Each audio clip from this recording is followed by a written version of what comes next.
Hey everyone, welcome back to another GR Toys review. Today we're taking a look at their new Dicraeosaurus. This is GR Toys' third release so far, and I have to say, this is my most anticipated release from them. I've been wanting a Dicraeosaurus figure forever now. It's been on my top want list forever, and I'm just so happy that I can finally add the species to my collection. For those of you that know me, I'm a huge fan of sauropods, and there's been a severe lack of sauropod figures from pretty much most companies this year. We did get a few good ones, but just a lot of companies are just ignoring sauropods, maybe because, they're so big and everything, it might just cost too much to make them. But I'm glad GR Toys took a chance on a very obscure sauropod species. I ended up ordering this figure from AliExpress. I actually got it for a pretty good deal. I paid just over $45 each for the figures. I got it from my online toy store. I'll leave a link down below in the description to their AliExpress page. And when you go on there, there's a few different versions you can order this figure. Obviously there's the green and the red version. I picked up both because, like I said, I've been really wanting this species, so I definitely had to pick up both of them. There is a version that comes with a base, and I saw the pictures online, and the base looked like something you place in like in a goldfish aquarium. It really didn't look that good to me, and it didn't justify the extra price point until I saw other people get the figure in hand with the base, and the base actually looks really, really good. Hayden over at Killer Shrew Reviews posted a few pictures, and the base looks really good, and I'm kind of regretting not getting it, but oh well. And the other thing is, I really didn't think sauropods, needed a base, but there's plenty of options when you're ordering this. So let's just go over the package really quick before we take a closer look at these figures. As you can see, there are two versions, the red and the green. It's not two different boxes. You actually have, the red version on the other side of the box and vice versa. So let's pull the box in close right here. You have a nice skeletal of the Dicraeosaurus on the front of the box. You got the GR Toys logo down here, 135 scale Dicraeosaurus, ages 14 plus. And here is the other side with the red skeleton, and that is pretty much it for the box. Really not much going on in there. So let's get these figures up on the turntable and take a closer look. Alright, let's have a nice 360-degree view of the Dicraeosaurus pair. Man, I absolutely love these figures. I'm so happy to finally have this species in my collection. Like I said, I'm just a huge fan of sauropods, and I'm just glad that GR Toys took a chance on this obscure species. Their only three releases are all African dinosaurs, which I think is pretty cool. I hope they can continue the trend. I'd love to see them do a Giraffatitan, Kentrosaurus, and Aranosaurus. But man, I just absolutely loving these Dicraeosaurus. Now, Dicraeosaurus is related to Amargasaurus. They are a species of sauropods that had very short necks. Obviously, you can see that on these two figures, that they had long whip-like tails, and the figures are just absolutely beautiful. The detail is great. A lot of companies, when they do sauropod figures, they just kind of give it like a wrinkly elephant-like skin.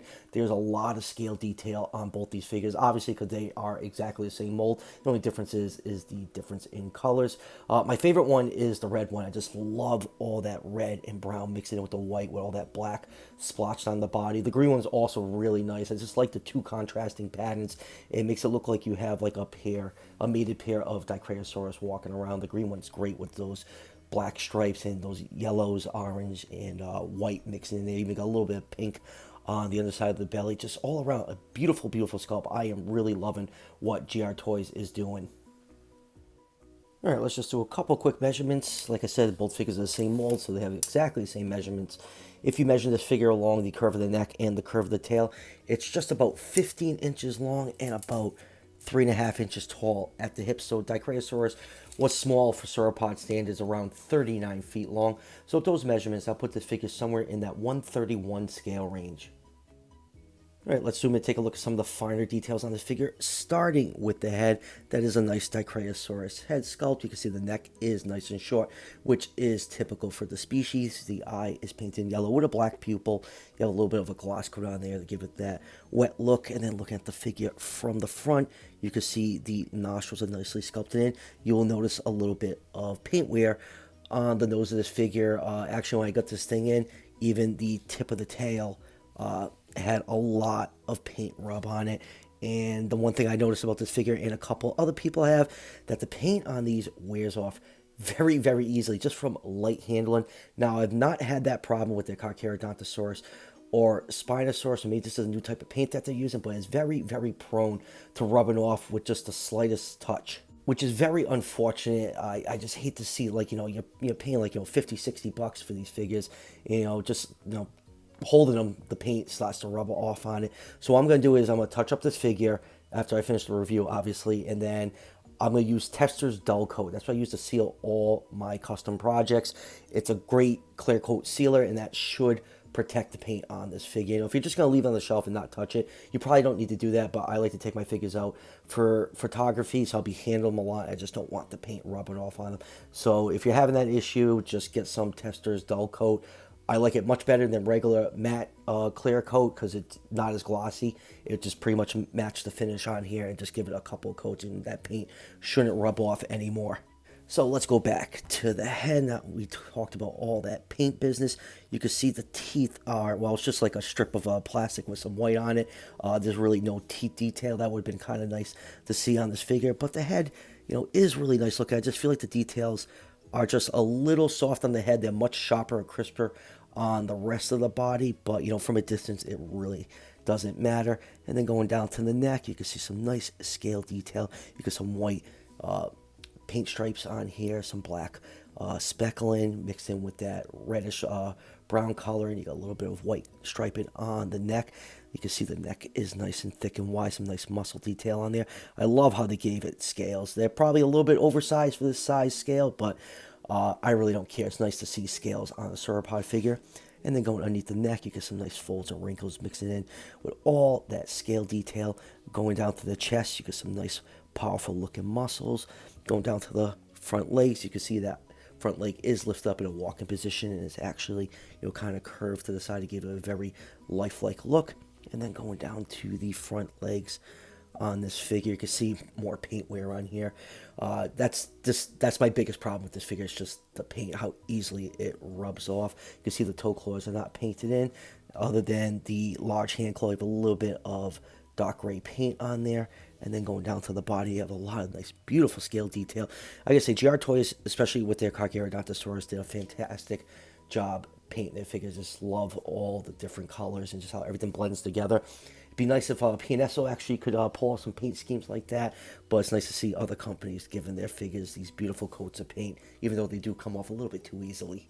You got some more nice folds and wrinkles with some nice scale detail on here. Going down the hind legs, you got some nice wrinkles that give this figure a very natural and lifelike look along those hind legs. And then going down to the back legs, you see the toe claws are painted with a little bit of white paint. And let's look at the figure from the top. You can see some of that striping from the white paint with all those black markings. Just all in all, I really love the red one. Red one's just absolutely fantastic. And then turn the figure on the other side. You can see some nice scale details on the stomach. You have some pink along the folds, along the sides of the belly. Same thing on the hind legs. You get some more of that pink mixing in. And right here, there it is. We have our butthole check. There's our cloaca slit. And then going down to the tail, you get some more nice scale detail. All those black speckling, and this goes into a nice stripe pattern all the way down to just about the tip of the tail. See, the tip of the tail is very whip-like. And let's just take one more look at that paint rub on there, which is very unfortunate. But like I said, my biggest issue with this figure is just the quality of the paint. It's a really nice looking paint job, but really, really susceptible to rubbing off. Now moving on to the green Dicraeosaurus. The nostrils on this one are much better defined than the red version. There's actually some dark paint for the nostrils, so they stick out a lot better on this figure. The eye color is exactly the same. Yellow with a black pupil. You got a nice mixture of greens and yellows and orange along the neck. The paint job on both figures, like I say, is really, really good looking. You got some nice black stripes and white spots all the way down the neck to go all the way down to almost the end of the tail. Here's a view of that paint job from the top. And on the other side, you have some nice pink paint mixing in with that white plastic. Still just love all that nice detail under the neck. And then going down to the front legs, you get some black markings along the front legs, some more white spots. Size of the body is mostly white with some green mixed in there. You get some more stripes along the top of the back and that white speckling, and you have some nice orange highlights along the spine right here. And then going down to the legs, you get some more of that black stripe and mixing in with all that green. Going down to the hind feet. Hind feet have a nice dirty look to it. It's just like this really dark gray color. All the appropriate toe claws are painted in. And then going down to the tail, some more white, greens, blacks, and all those white spots going all the way down. The scale detail on the green one really pops with the paint apps they put on here. You can make out like all the scales and all those folds of wrinkles so crisp and clear on here. It's just a shame that the paint rubs off so easily. Like I keep saying, it's like my biggest critique about this figure. And then going all the way down to the tip of the tail. The tip has a nice orange tip on it. So yeah, I really, really love how both these figures came out. Here's another view of that paint scheme from the other side. So yeah, these things are pretty awesome in my book. I'm always happy to add sauropods to my collection. I'm trying to juggle two figures at once, but yeah, these things just look great. All right, moving on with comparisons. Here is one of Dicraeosaurus relatives. Here it is with the Pianesso Amargasaurus, and Dicraeosaurus in real life is a little bit bigger than Amargasaurus. So these two figures are pretty much the same size. If this Amargasaurus was just a tiny bit smaller, it scaled really well with the GR Toys Dicraeosaurus, but I do think they actually do look quite nice next to each other. And here is Safari Limited Amargasaurus, and this thing absolutely dwarfs the Dicraeosaurus. I have no idea what Safari was thinking releasing an Amargasaurus this big. They were doing a decent job of keeping their sauropods kind of in scale with each other. Then this absolute horse-faced monster came out. I really don't know what they were thinking. And here it is with the new Pianesso Mamenchisaurus. And don't worry, I will be getting to this review next. A lot of stuff came with this Mamenchisaurus, so the review is taking me a little bit longer to get together. And if you got the figure, you know exactly what I'm talking about. And next up, here is the Pianesso Torvosaurus. Dicraeosaurus is from Tanzania in Africa, and some miscellaneous parts of theropod species, like there's an undescribed Torvosaurus, I think Allosaurus and Ceratosaurus. It's mostly just like some odds and ends and teeth and stuff. So those probably won't even end up being those species. But hey, if you want to display a Torvosaurus next to your Dicraeosaurus, at least you got the Pianesso one for that. And here it is with Pianesso's Wilson the T-Rex. And here they are with GR Toys' other two figures. Their first release was their Spinosaurus and their amazing Carcharodontosaurus.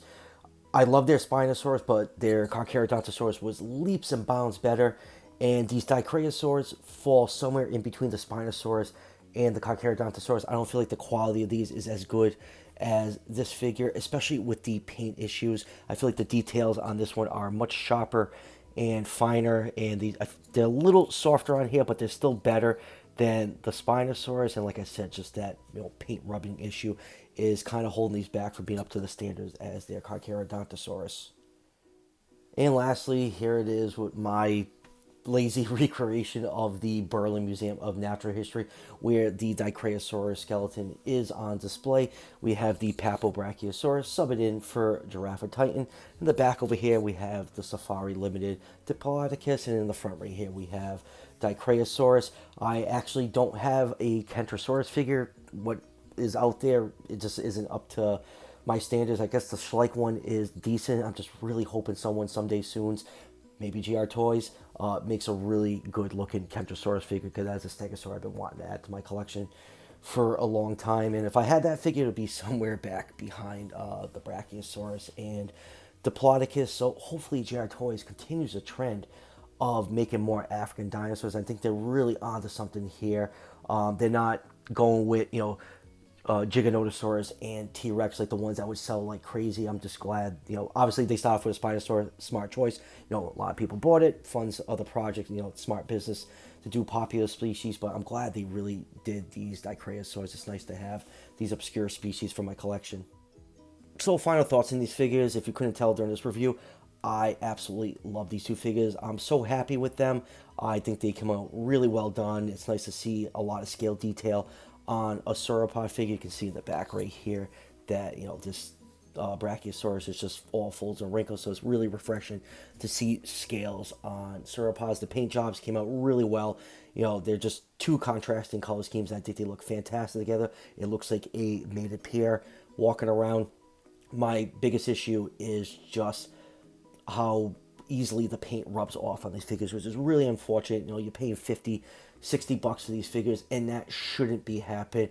Like I said a couple times during the review, the easy fix is just to spray them down a couple times with Tester's dull coat. That should seal them up and protect that paint, but we really shouldn't have to do that for that price point. And my only other critique is I just wish the details on the face were a little sharper, especially for the teeth. I wish the teeth were sculpted instead of just being that plate with the white paint on it. It just kind of almost looks like a beak when you're looking at it from the front. Just wish there was some like lines sculpted in there just to show that those are the front teeth. But other than those minor critiques, I think the figures are great. I'm really happy to have them. Like I said, love sauropods. The more, the better. And I hope more companies stop producing more sauropod figures. And they need to be bigger. That's kind of one of the issues I have with the Prehistoric. I like my sauropod figures big and to scale with, you know, a majority of my figures in my collection. And these Dicraeosaurus definitely scale with a decent amount of my stuff. So I am quite happy with that. Like I said at the beginning of the review, I ended up buying these figures from AliExpress. I'll leave a link to my online toy store. That's the seller on AliExpress I got these from down below in the description. You can also order these figures from Dan's Dinosaur, and I'll also leave a link to his site also in the description. And also remember that you do have an option to get a base with these figures. Like I said earlier in the review, the pictures GR Toys puts up of those bases, they really didn't look that good. They kind of look cheap. So I didn't get them, and then everyone else got their bases in. The bases look absolutely fantastic. So I do regret getting those. But hey, at least you have options while ordering these. So that would do it for the review. Obviously, I teased during this that I have the PNSO Memenchisaurus review coming up. So that should be up on the channel in the next few days. And I also have the PNSO Allura Titan coming in. So that review, that figure probably should be in maybe sometime next week or the week after, so be on the lookout for that. And as always, if you're enjoying the content on the channel, show your support by hitting that subscription button just below the video. Each subscription helps out the channel tremendously and is greatly appreciated. And I'll see you guys for the next one.